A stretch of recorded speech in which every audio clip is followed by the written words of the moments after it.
प्रणाम स्थिति में आएंगे और सर्वप्रथम प्रार्थना दोहराएं। योगेन चित्तस्य पदेन वाचाम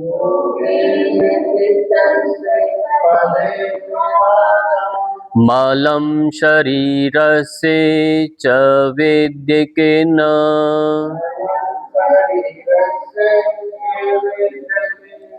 योपाकरोतं प्रवरं मुनीनां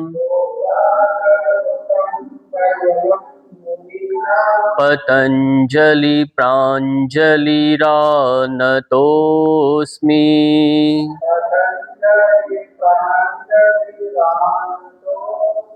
ओम शांति शांति शांति।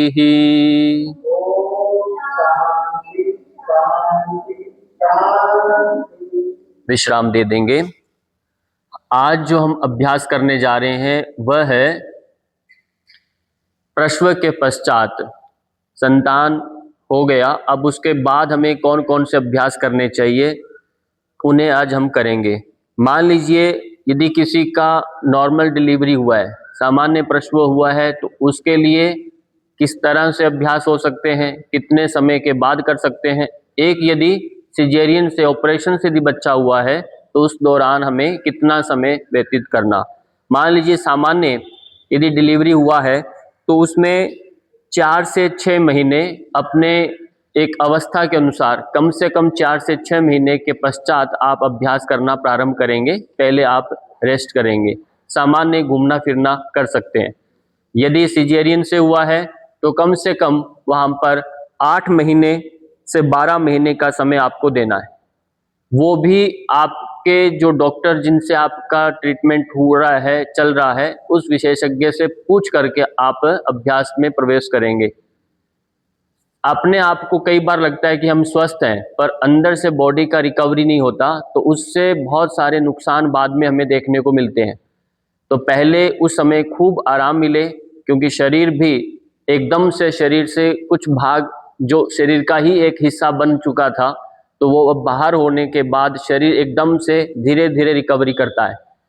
अब उसका पूरा का पूरा सिस्टम, हार्मोन्स धीरे धीरे बदलाव में आते हैं। दूध बच्चा पी रहा है, स्तनपान करने से उसमें शरीर के हार्मोन पहले नहीं थे, वो बदलाव में आ गए हैं। एक ममत्व जो पुत्र के प्रति जो वात्सल्य आता है, उससे हार्मोन में बदलाव आता है। तो बहुत सारी चेंजेस उस समय आने लगती है। तो हमें शरीर और मन दोनों को बैलेंस कैसे करना है, उसके लिए कुछ अभ्यास करने हैं, जिससे हम स्ट्रेस में आकर के ज़्यादा न खाएं। ज़्यादा पानी पीने से भी कई बार दवाइयाँ साथ में चल रही होती हैं, तो शरीर में एक मोटापा भी आ जाता है। अक्सर देखते हैं डिलीवरी के बाद मोटापा एकदम से बढ़ने लगता है, उसके पीछे हार्मोन्स का अनबैलेंस वजह से होता है। क्योंकि हमें बहुत एक तो खाने को ज़्यादा मिलता है उस समय कि आपको खाना है, बहुत सारा कुछ भी घी है, जो भी हम खाते हैं उस दौरान प्रसव के पश्चात, वो खाने के कारण भी, और दूसरा हमारा सिटिंग रहता है, लेटना विश्राम रहता है, और भी कारण है। और हार्मोन हमारे बदलाव में होते हैं, तो उससे शरीर एकदम से फूलने लगता है। कारण इसके पीछे बड़ा यही है कि शरीर के अंदर कैल्शियम की कमी आ जाती है, विटामिन सी की कमी आ जाती है। जब भी किसी के अंदर जब विटामिन सी, कैल्शियम की जब कमी आती है तो शरीर मोटा होने लगता है और शरीर की मसल्स एकदम से ढीली, लूज होने लगती है। जब ये दोनों ठीक होती है तो व्यक्ति फिट होता है, टाइट रहता है, मसल्स भी स्ट्रेंथ में रहती है। अब जैसे डिलीवरी होता है, आपने शादी के बाद भी देखा बहुत सारे लोग एकदम फैटी हो जाते हैं, ढीले। क्यों? कैल्शियम की कमी बढ़ने लगती है, विटामिन सी कम होने लगता है। तो ये सब आप प्रॉपरली बना के रखते हो, बॉडी को मेंटेन रखते हैं, तब आपका शरीर वापस से स्वस्थ बन सकता है। 80% यदि हम थोड़ा अभ्यास करते हैं, कसरत करते हैं, 80% हमारा कैल्शियम कसरत से बनता है। बाहर से जो भी हम मेडिसिन लेते हैं वो 20% काम करती है, सोच लीजिए। इसलिए हमें कसरत करना, घूमना फिरना, एक प्राकृतिक जो जीवन शैली अपनाने से ही जो आपको कैल्शियम मिलेगा वो आपको दवाइयों से नहीं मिलेगा। इसलिए कसरत करने से आपकी मसल्स अपने आप फिट रहती है, स्ट्रांग रहती है, शरीर अपने आप जनरेट करता है इन चीज़ों को। अब हम प्रारंभ करेंगे। जैसे आप प्रारंभ करते हैं तो आपने मुट्ठियां बंद करना है, अपने स्थान पर शिथिलीकरण व्यायाम का अभ्यास करेंगे सामान्य, और प्रारंभ यहीं से करना है। आप भले सुबह उठ करके घूमना हो गया, फिर भी आप एक आदत में लाएं, शिथिलीकरण व्यायाम से प्रारंभ करेंगे। उससे पहले एक बार जब हमने सेशन शुरू किया प्रार्थना से किया। बहुत लंबा प्रोसेस नहीं है अभ्यास का, आप 35-40 मिनट के अंदर आप पूरा सेशन कंप्लीट कर सकते हैं। ये गति देना मतलब स्थूल व्यायाम है। ये गति देने से पूरे शरीर में रक्त का प्रवाह तेज होने लगता है, जिससे हमारा श्वास तेज होगा तो पूरा सर्कुलेशन ब्लड का भी तेज हो रहा है। विश्राम दे दीजिए। अब यहीं से श्वास के साथ एक बार गर्दन को अभ्यास करें। श्वास लेते हुए गर्दन ऊपर लेके जाएं, पीछे लमका दें, श्वास छोड़ते हुए गर्दन आगे की ओर लेकर आएं। इस प्रकार से 3 बार दोहराएं। ग्रीवा शक्ति विकासक का अभ्यास आप कर रहे हैं। फिर दाएं और बाएं, ये प्रकार 2 में आता है। दाएं गर्दन लेकर जाएं, फिर बीच में सामान्य श्वास, फिर श्वास भरते हुए बाईं तरफ। इस प्रकार से दोनों तरफ आप अभ्यास दोहराएंगे। बदलाव करके दाईं तरफ गर्दन को साइड में लमका दें, श्वास के साथ गर्दन ऊपर करेंगे, फिर बाईं तरफ धीरे धीरे श्वास छोड़ते हुए गर्दन। ये प्रकार 3 है। इसका भी अभ्यास आप 3 से 5 बार दोहरा लेंगे। ये सब के सब थायराइड के लिए, गर्दन नेक इशू कुछ भी है उसके लिए काम करता है। ध्यान इतना देना है, जिनको सर्वाइकल स्पॉन्डिलाइटिस वो सब है तो गर्दन आगे नहीं झुकाना, बाकी अभ्यास आप करते रहेंगे। चौथा अभ्यास है गर्दन को गोल गोल रोटेशन देना। इसे हम ग्रीवा चक्र कहते हैं। ये रोटेशन देना क्लॉकवाइज, जैसे गर्दन पीछे की ओर रोटेट करती है श्वास को भरना है, गर्दन आगे की ओर घुमाव दे, श्वास को छोड़ना है। इस प्रकार से श्वास का क्रम रहेगा। बदलाव देकर के दूसरी ओर से विपरीत दिशा में गर्दन को घुमाएं। यह अभ्यास पूरे शरीर को स्वस्थ बनाता है, नींद को अच्छी करता है, तनाव कम करता है, कंधों की थकान कम करेगा और विशेष रूप से आपकी थायराइड ग्रंथि को व्यवस्थित बना देगा। यह अभ्यास विश्राम देंगे। यहीं से अब अगला अभ्यास है स्कंद संचालन में भुजबली शक्ति विकासक। कौन सा? भुजबली शक्ति विकासक के लिए अभ्यास हम करेंगे। आप यहीं से पहले एक हाथ को गोल गोल घुमाएं, ऐसे रोटेशन दें ताकि कंधे ठीक रह रहे हैं कि नहीं, एक बार चेक करना। आगे से पीछे की ओर गोल गोल घुमाना। श्वास भरते गए, श्वास छोड़ते हुए नीचे, फिर भरते गए, श्वास छोड़ते हुए नीचे आना। फिर बदल के दूसरी तरफ से करें, दूसरी तरफ से लेकर जाएं। देखिए, आप हाथ मेरी तरफ देखिए कैसे कर रहे हैं। हाथ आगे से पीछे की ओर घुमाना, हाथ आगे से उठाओ और पीछे करना है धीरे धीरे। जब हम ऐसे बॉल फेंकते हैं, बॉल ऐसे फेंकते हैं, ये वाला रोटेशन अभी आपको नहीं करना, ठीक। ऐसे करने से 2 लाभ होते हैं। एक तो हमारा कंधों का दर्द दूर होता है, फेफड़ों की लंग्स कैपेसिटी बढ़ती है, फेफड़े खुलते हैं, कुबड़ापन कम होता है, और ऐसे करने से आपका झटका आने के चांसेस बढ़ते हैं। बल्कि ऐसे ठीक होता है। यदि कंधों में दर्द है तो आप ऐसे दोहराएंगे हाथ को, ये बात ध्यान रखना है। भुजबली शक्ति विकासक का अभ्यास आपने किया। फिर एक साथ दोनों को घुमाएं, गोल गोल घुमाएं, गोल गोल घुमाएं।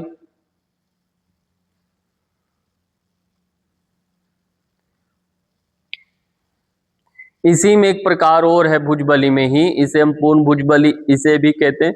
आगे से हाथ घुमाना, साइड से एक बार हाथ लेके जाना ऊपर।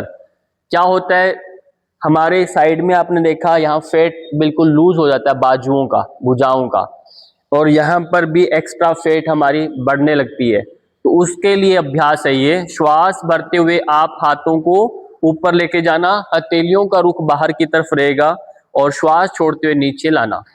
श्वास भरते जाना और श्वास छोड़ते हुए नीचे आना।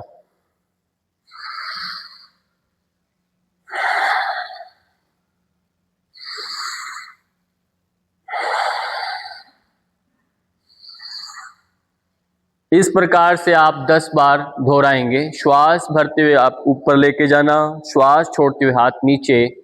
ऐसा करने से फेफड़ों की भी ताकत बढ़ती है। पाँव में अंतर लेंगे।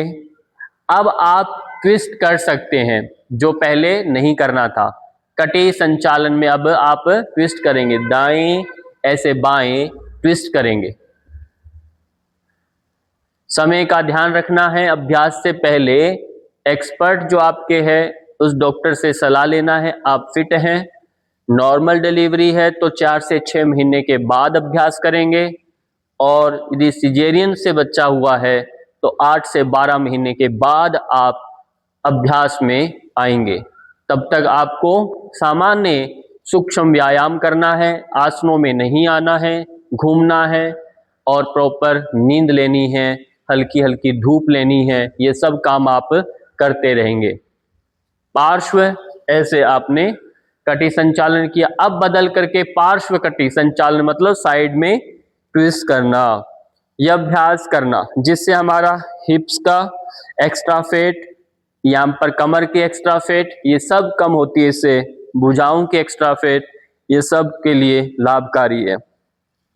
दोनों तरफ आपने अच्छे से ट्विस्ट कर देना, ऐसे दाएं बाएं। 10-10 बार आप दोहरा लें, कम से कम 10-10 बार दोहराएं। श्वास सामान्य है, भुजा आपकी कान के स्पर्श है। श्वास छोड़ते हुए साइड में जाना, रिलैक्स कर दें, विश्राम दे दें।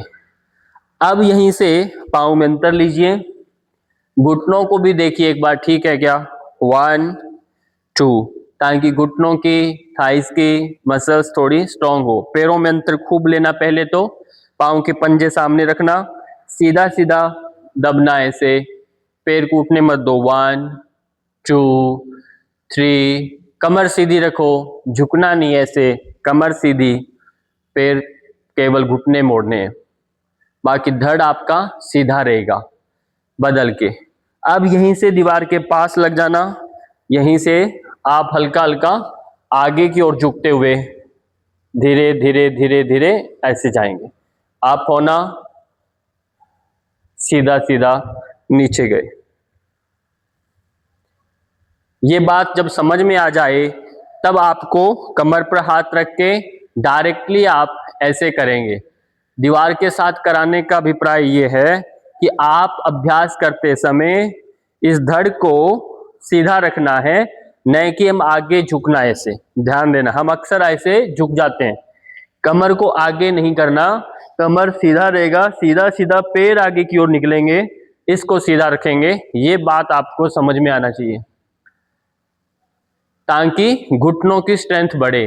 विश्राम दे दें। यहीं से पाद मूल शक्ति विकासक में पैरों को एड़ियां उठाएं, नीचे आना। 1 2 1 2 1 2, ताकि एंकल्स में स्वेलिंग ना आए। ये सूक्ष्म व्यायाम बहुत जरूरी है। पाँव के पंजों में एक्यूप्रेशर बना रहे, ये अभ्यास करना। यदि खड़े होकर के बैलेंस बनता है तो पाद मूल, ये पृष्ठ पाद, ये सब, इसको एंकल्स की रोटेशन पहले अप डाउन इस प्रकार से करेंगे। फिर बदल के दाएं बाएं, ये आप दोहराएंगे। फिर बदल के गोल गोल रोटेशन देंगे, गोल गोल रोटेशन दे देंगे। फिर बदल के दूसरी तरफ विश्राम दे दें। बदल के दूसरे पाँव से ऊपर नीचे, और ये बैलेंस नहीं बने तो साथ कुछ भी सहारा लेना है, खड़ना है। अभ्यास के दौरान पूरा ध्यान आपका अपने पर बना के रखना, घर के कुछ काम में दखल नहीं करना। शांत एकांत माहौल में आपको अभ्यास करना है।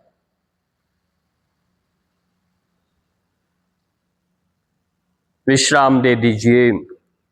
अब हम अभ्यास करेंगे आसनों का। सबसे पहले अभ्यास है ताड़ासन का। ताड़ासन जो हमने पहले किया, ताड़ासन और वृक्षासन बैलेंसिंग आसन है, जिससे हम व्यवस्थित रहें।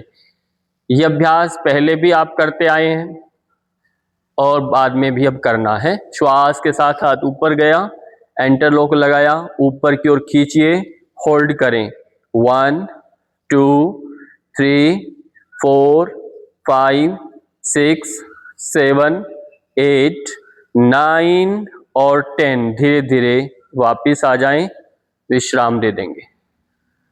क्रम में जाना, लयबद्धता से जाना और समयबद्धता टाइमिंग से होल्ड करना, ये तीनों बातें आपने आसन में रखना है। अगला अभ्यास वृक्षासन। एक पैर को पूरा दूसरे पैर के बिल्कुल मूल में लगाएं और होल्ड कर लेंगे। कमर सीधी है, फिर बाकी अभ्यास सेम वैसे ही जैसे हमने ताड़ासन में किया। रोक के रखिए। एकम द्वे त्रीणि चत्वारि पंच षट सप्त अष्ट नव दश। धीरे धीरे वापिस। पंच षट सप्त और अष्ट। बदल के दूसरे पांव से करिए। 1 2 3 और 4। होल्ड कर लीजिए। स्थिरम एकम द्वे त्रीणि चत्वारि पंच षट सप्त अष्ट नव दश। धीरे धीरे वापिस। पंच षट सप्त और अष्ट। विश्राम दे देंगे। अभी जो अभ्यास आप करेंगे, अब अपने स्थान पर आप बैठ जाएं। बैठ जाएं। बैठ जाएंगे, अपने स्थान पर बैठ जाओ।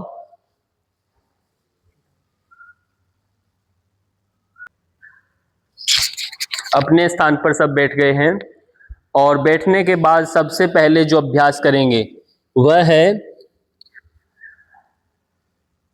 बैठने में बद्ध कोणासन। बद्ध कोणासन का अभ्यास करेंगे। बद्ध कोणासन के लिए पांव को जैसे हम गोरक्षासन करते हैं बटरफ्लाई, वैसे आप पैरों को फैलाएंगे और पांव को आपस में मिला करके दोनों पांव के पंजों को बांध लेना। इसे बद्ध बोलते हैं। बांध करके और पास में साइड में पैरों को भूमि पर लगाने का प्रयास करेंगे। बद्ध कोणासन का अभ्यास करना। यदि बद्ध कोणासन प्रॉपर नहीं हो रहा तो उसके लिए आपको क्या करना है, पैरों को साइड से ऐसे, हाथों को साइड में रखिए, इनको इकट्ठा करना, पैर मिलाए, फिर अंदर हाथ रखा, इनको साइड में दबाना, फिर हाथ लेकर आना। ऐसे 10 बार आप दोहराएंगे ताकि पाँव की स्ट्रेचिंग अच्छे से हो जाए, पैरों का अच्छे से अभ्यास हो जाए। पैरों को साइड में दबाना, पाँव को इकट्ठा करना और अंतिम में 10वां राउंड जो है उसमें आप होल्ड कर लेंगे, पैरों को साइड में छोड़ देंगे, हाथों को पंजों को बांध लेंगे, कमर सीधी कर देंगे और होल्ड करेंगे स्थिरम। यदि कमर में दर्द है तो आप सीधा डायरेक्ट भूमि पर नहीं बैठेंगे, कुछ पट्टी पर आप ऊपर होकर बैठेंगे ताकि झुकाव पाँव का पंजों का नीचे रहे, या फिर पाँव के अपनी कमर के पीछे ही हाथों को लगा देंगे और पूरा कमर को ढीला छोड़कर कमर को सीधी करके रोक के रखेंगे ताकि कमर और आगे की ओर बढ़े। अपने को एड़ियों की तरफ आगे की ओर बढ़ाना है, होल्ड करना है, स्थिर करना है। यह अभ्यास बद्ध कोणासन है जो आपको आराम देगा। नेक्स्ट अभ्यास इसमें बैठे बैठे जो करने वाला है वह है मार्जारी आसन। उसको बोलना सफाई करेगा। मार्जारी आसन। मार्जारी आसन में यह अभ्यास भी आपका पहले हो चुका है। घुटने के बल आप आएंगे, घुटने के बल आप रहेंगे और चतुष्पद यानी 4 पांव पर जैसे पशु होता है ऐसे मार्जारी एक बिल्ली, बिलाव है, उसकी भांति आप अपने शरीर की आकृति बना रहे हैं और श्वास भरते हुए धीरे धीरे गर्दन को ऊपर लेना और कमर को ढीला छोड़ देना होता है बीच में से, और श्वास फिर भर छोड़ते जाएंगे, कमर को बीच में से ऊपर उठाएंगे, ठुड्डी को कंठकूप के कॉलर बोन को टच करेंगे, और हिप्स को टाइट करते हुए श्रिंक करना है, मूल बंद लगाना, फिर वापस कमर को रिलैक्स करें। ये प्रक्रिया कम से कम 3 से 5 बार आप दोहराएंगे। इससे कंधे, घुटने, कमर, इन सब को आराम मिलता है। पूरा ध्यान श्वास पर ध्यान रहे। हमारा जो अंतर है पाँव में और हाथों में, वो अब देखिए, इसको नोटिस करें। अब इतना अंतर आपका इतने कंधों का है क्या? पीछे करो पैरा, हाँ पूरा पीछे, हाँ रोक के रखो। जितना अंतर हमारा धड़ का है उतना गैप आपका हाथों में और घुटनों के बीच में डिस्टेंस बनना चाहिए। अब आपके हाथ 90 डिग्री पर नहीं है, इसको बिल्कुल कंधों के नीचे लेकर जाना। हाथों की उंगलियों को पूरा पंजा खोल देना है। जो घुटनों में अंतर वैसा ही पंजों में अंतर रखें। पीछे पंजे सीधे कर दो, हाँ ऐसे रोक के रखना है। अब आपने पैर क्यों मिलाए? पैर नहीं मिलाना, पैरों में कंधों के समान अंतर लीजिए। विश्राम दे देंगे। वज्रासन में आराम से बैठ जाओ। वज्रासन में बैठ जाएंगे। अब हाथों को एक बार मुट्ठियां बंद करें और खोलें, ताकि अभी कलाई पर बल पड़ा था। मुट्ठियां बंद करें, खोलें और कलाई को गोल गोल घुमाएं, दोनों तरफ रोटेशन देंगे।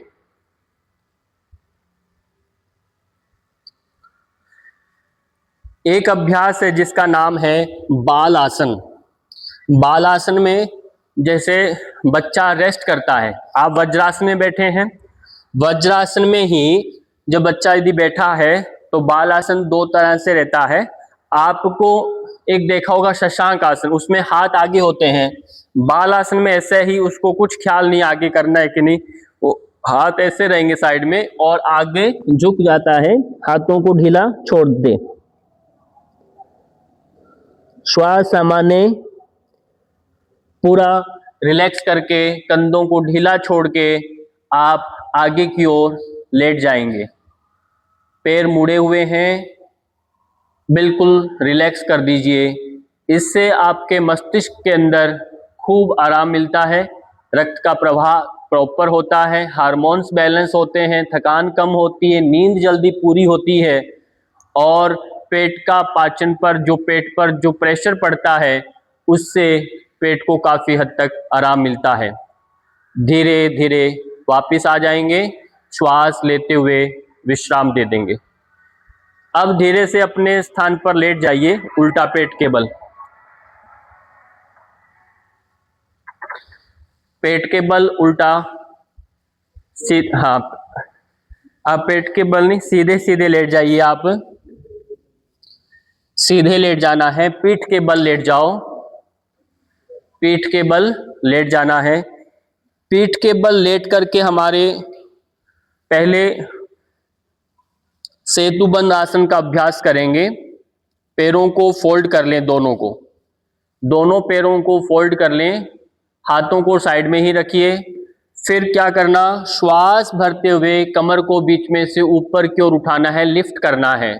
ब्रिज पोज, केवल कमर को ऊपर उठाना, श्वास भरते हुए कमर को ऊपर उठाएंगे, लिफ्ट करेंगे और कोशिश रहे घुटने 90 डिग्री से पांव के फोल्ड करके रखना, घुटनों से बाहर हमारे पैर ना जाएं और धीरे धीरे श्वास छोड़ते हुए वापिस आना। तो ये लोअर बैक में जो दर्द रहता है उस दर्द को पूर्णता से समाप्त करने का अभ्यास है। पाइल्स की प्रॉब्लम को भी ये ठीक करता है। बड़ी आंत से संबंधित कोई परेशानी है तो उसे ठीक करेगा और थायराइड के लिए भी ये सबसे अच्छा अभ्यास माना जाता है। थायराइड और लोअर बैक पेन के लिए सेतुबंद आसन सबसे अच्छा माना गया है। तो इसे आप अभ्यास दोहराएंगे और अंतिम स्थिति में जब आप आसन की होते हैं तो उसमें 5-7 सेकंड कुछ समय के लिए आप होल्ड भी किया करें, जिससे कमर की मांसपेशियां की स्ट्रेंथ और बढ़े, उनकी ताकत बढ़े। विश्राम दे दें। अब यहीं से दोनों पैरों को फोल्ड करते हुए पवन मुक्तासन का अभ्यास करेंगे। पवन मुक्तासन में ध्यान ये देना है, यदि गर्दन में दर्द है तो गर्दन ऊपर नहीं उठाएंगे, और नहीं तो आप गर्दन को उठा करके दोनों घुटनों के बीच में आप स्पर्श कराने का प्रयास करेंगे और अपने आप को जितना सिकुड़ सकते हैं, इकट्ठा बना सकते हैं, इकट्ठा बनाएंगे और पाँव के पंजों को नीचे की ओर दबा के रखेंगे, नीचे की ओर प्रेस करके रखेंगे, पंजों को सीधा नहीं रखना और रोक के रखना, फिर पाँव को विश्राम दे देंगे, रिलैक्स कर देंगे। यह अभ्यास पाचन के लिए, गैस्ट्रिक ट्रबल के लिए अच्छा है। पेट में यदि हवा बन रही है, अपान वायु यदि विकृत है तो यह अभ्यास करना है। यदि कमर में तेज दर्द रहता है तो गर्दन नहीं उठाना, केवल पाँव को आपने प्रेस करना होता है, रोक करके रखना होता है, फिर रिलैक्स करेंगे। इस प्रकार से अभ्यास चलता है। एक अभ्यास है जिसका नाम है जठर परिवर्तन आसन, मरकट आसन। आपने दोनों हाथों को साइड में कर दीजिए, ऐसे साइड में कर लिए हैं, हाथों को फोल्ड करके ऐसे रख लीजिए, यदि कोई साथ में लग रहे हैं तो ऐसे। अब आप पैरों को फोल्ड कर लेंगे, पैर फोल्ड ही रखिए। अब दाएं साइड में पैरों को गिरा देंगे और गर्दन को अपोजिट साइड में, लेफ्ट साइड में कर देंगे। राइट साइड में पैरों को साइड में छोड़ दें ढीला और गर्दन दूसरी तरफ। कोशिश रहे कि आपका कंधा दाएं बाएं से उठे नहीं, गर्दन जैसे मुड़ेगी दूसरी तरफ कान धरती पर स्पर्श कर रहा है। पैरों को छोड़ने के बाद कमर को पूरा ढीला छोड़ देना, पेट की मसल्स को ढीला छोड़ना। फिर श्वास भरते हुए आप पैरों को सीधा स्टैंडिंग में लेकर आएंगे, फिर श्वास छोड़ते हुए दूसरी तरफ लेकर जाएं और गर्दन को दूसरी तरफ। ऐसा करने से यदि पेट में किडनी स्टोन है, यूरिन से संबंधित कोई समस्या है तो वो उससे ठीक होती है। कॉन्स्टिपेशन यदि रहता है तो वो ठीक होगा। ट्विस्ट करने से कमर की लोअर मसल्स जो है वो फ्लेक्सिबल होती है, लोअर बैक में कटी प्रदेश का ब्लड सर्कुलेशन ठीक होता है, तो इससे स्टिफनेस कम होगी और पाँव में हल्कापन जो भी रहता है, सुनपन रहता है, भारीपन रहता है, स्वेलिंग रहती है, वो इससे ठीक होने लगती है। तो ये अभ्यास अपने आप में बहुत अच्छा है। मरकट आसन, जिसे हम बंदर भी कहते हैं, और जठर परिवर्तन यानी अपने पाचन का, डाइजेस्टिव सिस्टम के लिए बहुत अच्छा अभ्यास है। विश्राम दे दें, पाँव सीधे कर दें। आप अपने पेट की स्थिति को थोड़ा देखेंगे, यदि स्टिचिंग हुई है, आप जो भी अभ्यास करेंगे उसके लिए एक्सपर्ट से एक बार सलाह ले लेंगे कि मैं ये कर सकते हैं कि नहीं। इसमें है क्या, ये है उत्तान पाद आसन का अभ्यास। उत्तान पाद आसन में हम पहले सिंगल सिंगल पाँव से करेंगे। सीधे लेटे हुए, हथेलियों का रुख धरती की ओर नीचे की तरफ करना है और अपने शरीर के बिल्कुल पास में साइड में हाथों को रख लेना। पैरों को मिला लेंगे। पहले राइट लेग को 30 डिग्री पर ऊपर लेकर आएंगे, केवल श्वास भरते हुए ऊपर तक लाएंगे। पंजे को नीचे की तरफ खींच के रखना है। ऐसा ध्यान रहे पाँव का अंगूठा आपकी आंखों को नजर नहीं आना चाहिए, इतना ही पैर को ऊपर उठाना है, स्वयं को नजर नहीं आए, और जब नजर आए वहां पर रोक लेना है। श्वास छोड़ते हुए पैर को नीचे लाएं।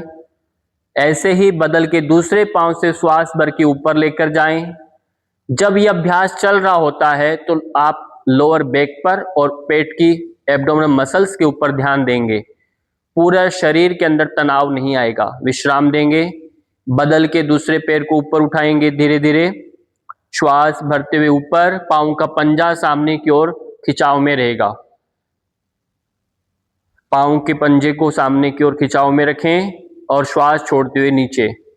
बैलेंस कर लें दूसरे पाँव से भी, दूसरे पाँव से बैलेंस करें। झटका नहीं देना, कमर में, कंधे में, गर्दन में झटका नहीं आए, बहुत धीमी गति से करेंगे। अब आप एक साथ दोनों पैरों से करना चाहें या कर सकते हैं तो कीजिए, जबरदस्ती नहीं करना। एक साथ दोनों पैरों को ऊपर उठा के होल्ड करें, पाँव का पंजा सामने की ओर करें, इससे लोअर बैक में और ताकत लगेगी। इसलिए एक्सपर्ट की सलाह जरूरी है कि ये मैं कर सकता हूं, कर सकती हूं, देखना है ये। विश्राम दे देंगे। इसलिए सिंगल पैर से आप सभी कर सकते हैं। तो उसमें चिंता नहीं। दोनों पैरों से करते समय थोड़ा सावधानी बरतनी है। विश्राम दे दें। अब धीरे से करवट लेकर के पेट के बल उल्टा लेट जाएं।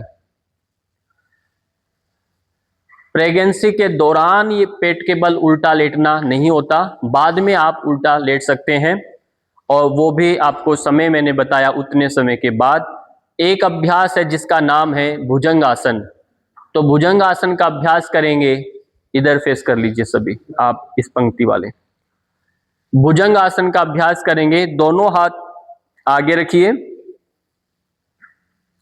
भुजंग आसन के लिए दोनों हाथ हमारे सामने ऐसे रख लीजिए। आपके हाथ आपके बिल्कुल गाल के दाएं बाएं ऐसे आ जाएं, ठीक, दाएं बाएं ऐसा। अब यहां से यानी कोहनी, सिंपल सरल भाषा में बताऊं, कोहनी जो है आपके कंधे के बराबर लेकर आओ। कोहनी को ऐसे, ठीक है, हाँ ऐसे आप कोहनी को कंधे के बराबर लेकर आए, कंधे से पीछे नहीं लेके जाना। अब यहीं से पैरों को पहले तो सबसे पहले पैरों को मिलाओ पीछे से, पैरों को मिला के पंजा पीछे बिल्कुल सीधा कर दें। और एक कल्पना करें पांव जो है आपके, अब सर्प की पूंछ है ये, अब दो पूंछ नहीं बनानी, सिंगल एक ही रहे, पैर मिला के रखना है, एड़ियां मिला के रखने का कोशिश करना। अब श्वास भरते हुए धीरे धीरे ऊपर उठो, कोहनी धरती पर टिकी हुई है, और यदि उठाना है तो यहीं से कोहनी को सीधा करेंगे, पर हाथ को पीछे लेके नहीं लेकर आएंगे, ठीक है, हाँ। इसलिए उठना है तो कोहनी उठाएंगे, और ऊपर उठने के बाद कमर को ढीला छोड़ देंगे। हाथों पर वजन है, हाथों की उंगलियां पूरी खोल के रखेंगे, और श्वास छोड़ते हुए वापिस आना है, धीरे धीरे कोहनियां वापिस रख लेंगे। ये क्रम 2 से 3 बार दोहराएं। फिर श्वास भरते ऊपर उठेंगे, ऊपर जाएं, पैरों को ध्यान देना है, पैर मिला के रखना है, लोअर बैक बिल्कुल रिलैक्स कर दीजिए, हाथों पर वजन बना रहेगा, कंधों पर धक्का लगेगा। श्वास छोड़ते हुए नीचे, फिर श्वास भरते हुए एक बार और जाएं। ये पूरा का पूरा जो अभ्यास है पेट को बढ़ने से रोकेगा। सर्प देखा, सरक सरक के चलता, उसका पेट बड़ा नहीं होता, इसीलिए उसका नाम सर्प है। तो सर्प जो है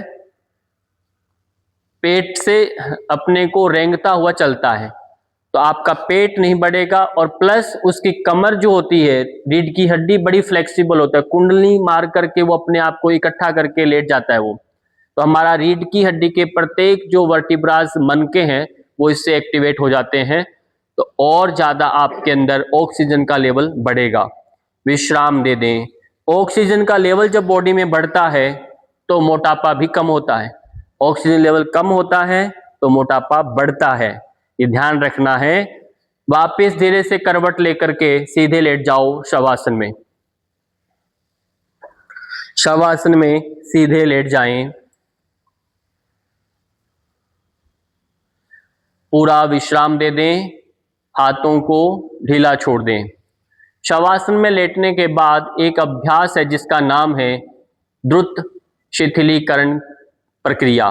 द्रुत शिथिलीकरण प्रक्रिया को कहते हैं IRT, इंस्टेंट रिलैक्सेशन टेक्निक।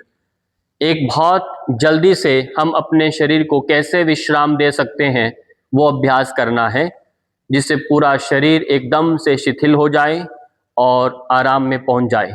तो उसके लिए क्या करना, अपने पैरों को मिलाएं, दोनों पैरों को आपस में मिला लें। मिलाने के पश्चात पाँव के पंजों को बाहर की ओर तानिए, टाइटनिंग करना है।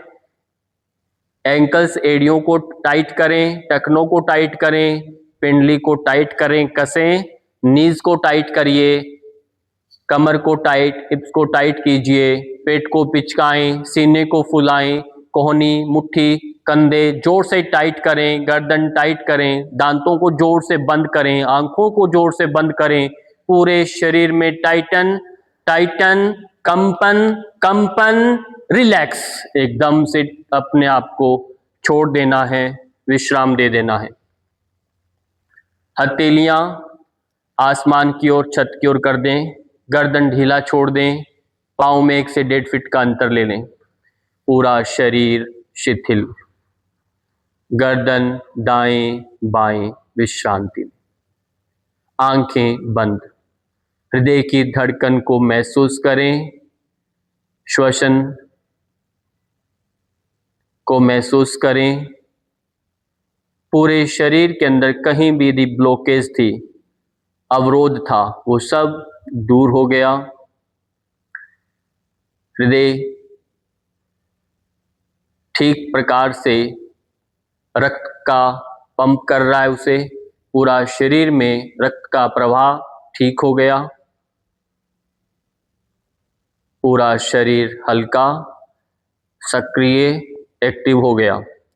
शवासन में या रात्रि को शयन करने से पूर्व यह अभ्यास आप दोहराएंगे, जिससे अच्छे से नींद आए, अच्छे से जागरण हो, शरीर शिथिल हो। एक एक अंगों को निर्देश देते हुए रात्रि को शयन करना है। शवासन के दौरान चल करके, रात्रि को शयन करते समय चल करके अंगों को विश्राम देना। पाँव को भी आज्ञा दे देना कि आप अब विश्राम करें, अब हम सोने जा रहे हैं। गर्दन को भी निर्देश देना कि अब हम रेस्ट कर रहे हैं, आप भी रेस्ट करो, गर्दन को ढीला छोड़ देना। आंखों को, मस्तिष्क को, हृदय को, सब प्रत्येक अंगों के प्रति आपका कृतज्ञता का भाव व्यक्त करते हुए, उनको धन्यवाद देते हुए, दिन भर आपने मेरा सहयोग किया, चलने में, खाने में, पीने में, बोलने में, सुनने में, सभी पांचों कर्मेंद्रियां, ज्ञानेंद्रियां, मन, सबको धन्यवाद देते हुए, उनके प्रति आभार व्यक्त करते हुए अपने अंगों को विश्राम दे देना है, क्योंकि आप उनके राजा हैं। राजा और ये आपके सेवक हैं। सभी अंग आपकी बिना आज्ञा के ये रेस्ट नहीं करते, सक्रिय रहते हैं, तो इन्हें विश्राम देना है। प्राण अपने आप चलता रहेगा, उसको आपने न लंबा करना न छोटा करना। वो क्रिया सोहम का जप अंदर स्वतः ही चलता रहेगा। जपा जप की ये जो प्रक्रिया है सतत अपने आप चल रही है। आप केवल दृष्टा भाव से, साक्षी भाव से स्वयं को देखते देखते देखते रिलैक्स करते हुए विश्राम को प्राप्त हो जाएंगे। इसे योग निद्रा में चले जाएंगे, सुषुप्ति अवस्था में चले जाएंगे, गहन निद्रा में चले जाएंगे। मन कहीं भी जाए, अन्य स्थान पर जाए, तुरंत अपने आप में लेके आना, उसे छोड़ देना। जैसे पतंग की डोर छोड़ देने के बाद पतंग अपने आप धरती पर आ जाए, ऐसा ही मन का स्वभाव है। उसे खींचना नहीं है, विचारों में बहना नहीं है, कसना नहीं है, उसे छोड़ दो। देखते रहें, केवल देखते देखते स्वयं अपने आप अपने विचार स्वतः गिर जाएंगे। उनका कोई अस्तित्व आपस में नहीं रहेगा। पूरा विचार अहंकार शून्य हो जाएंगे। विश्राम, शिथिल,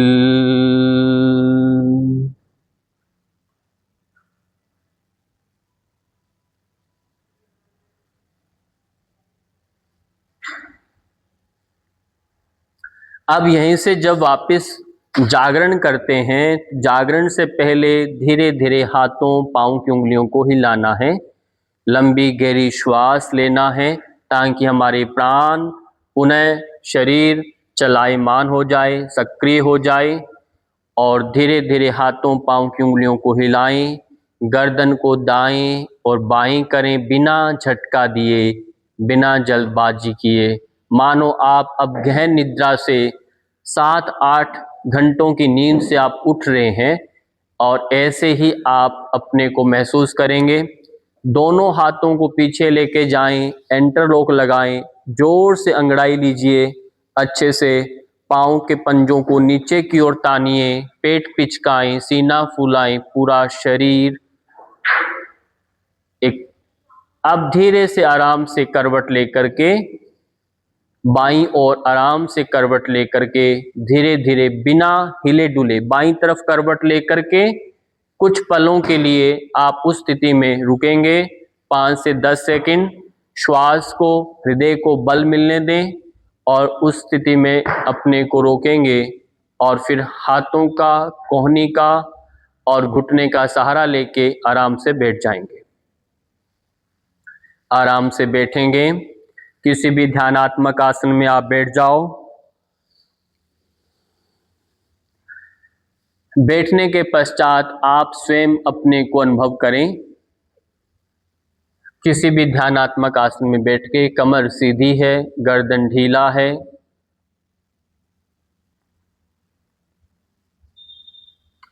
कुछ पलों के लिए मौन रहें। आसन के पश्चात जो भी शरीर में परिवर्तन आया उसे अनुभव करें, महसूस करें। आसनेन भवे दृढ़म, आसन से दृढ़ता आती है, शरीर में एक हल्कापन आता है, पूरा शरीर का तनाव, जकड़न सब समाप्त हो गई। रक्त का प्रवाह, ऑक्सीजन का स्तर, कोशिकाएं सब तरोताजा हो गई अभ्यास के पश्चात। ऐसा अनुभव करें।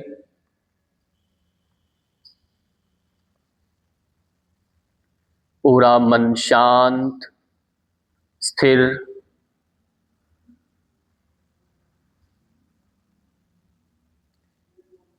यह अनुभव बड़ा जरूरी है।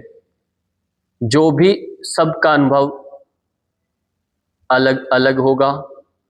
प्रथम दिन कुछ अलग अनुभव होगा आपको, द्वितीय दिन, दूसरे दिन आपको अलग अनुभव आप महसूस करेंगे। हर दिन कुछ बदलाव मिलेगा। एक जैसा न हम किसी का अनुभव आप अपने में अनुभव महसूस करें, ऐसा तनाव नहीं लेना कि मुझे ऐसा अनुभव नहीं मिला। स्वयं का सबका अलग अनुभव होता है, इसलिए आप अपना अनुभव पर ध्यान दें। जैसा महसूस होता है उसे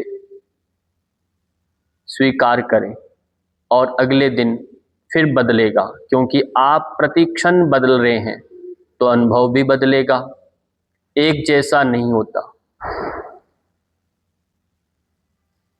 अब यहीं से हम विश्व कल्याण प्रार्थना करके विश्राम लेंगे और नेक्स्ट इसके बाद द्वितीय सेकंड जो पार्ट है प्राणायाम मुद्राओं का, वो हम करेंगे अगले दिन।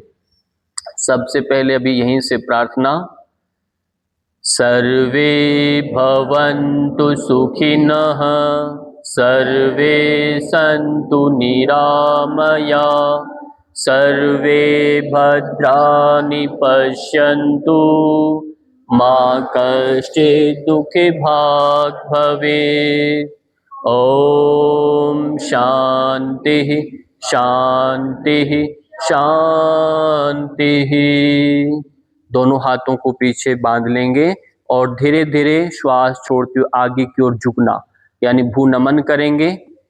इष्ट देव का स्मरण करें, गुरुजनों का स्मरण करें, माता पिता का स्मरण करें और फिर धीरे से वापस आना है और हथेलियों का घर्षण करना है। हथेलियों का घर्षण करके आंखों पर धीरे धीरे स्पर्श कराएं और फिर आंखें पलकाते झपकाते हुए आंखों को खोलना है।